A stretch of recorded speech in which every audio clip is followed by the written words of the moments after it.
બે ક્રમિક પ્રાકૃતિક સંખ્યાઓ શોધો જેમાં વર્ગનો સરવાળો 365 થાય.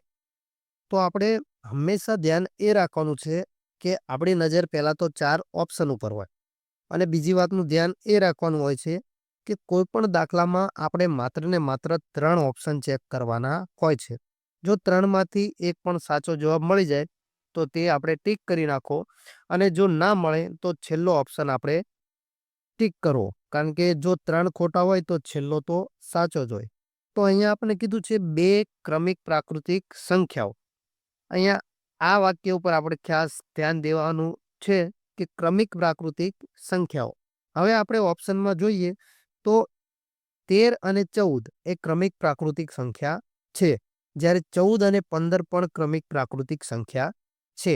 અને અહીંયા જો 12 અને 42, તો આ 42 તો ક્રમિક પ્રાકૃતિક સંખ્યા નથી. જો અહીંયા 12 અને 13 હોય તો એ ક્રમિક પ્રાકૃતિક ગણાય. તો પહેલા તો આપણો એ ઓપ્શન તો આવશે જ નહીં, કારણ કે 12 અને 42 તો ક્રમિક સંખ્યાઓ છે જ નહીં. તો હવે આપણે આ બંનેને ચેક કરીશું કે આપણી પાસે 13 નો વર્ગ વત્તા 14 નો વર્ગ. આપણે કીધું છે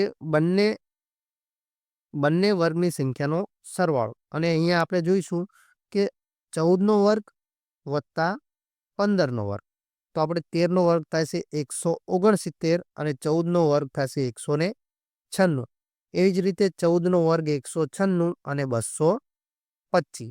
તો આપણને અહીંયા ખબર છે કે 300, આ 200 અને 100 300 અને 96 હજુ આપણે 25 ઉમેરીએ તો 365 થી વધુ થઈ જાય છે, એટલે આ તો આપણો જવાબ ન હોઈ શકે.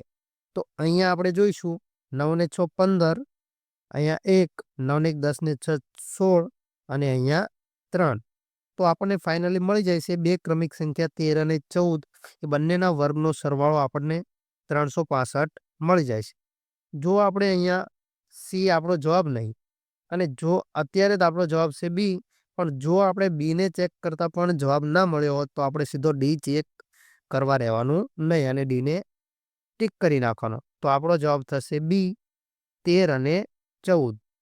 વિડીયોને લાઈક કરી દો, તમારો જવાબ કોમેન્ટ કરી દો, અને આપણી આ ગુજરાતી ગણિત ચેનલ પર નવા હોય તો ચેનલને સબસ્ક્રાઇબ કરી દો અને તમારા મિત્રો સુધી શેર કરી દો. મળે એક નવા વિડીયો સાથે, ત્યાં સુધી જય હિન્દ, જય ભારત.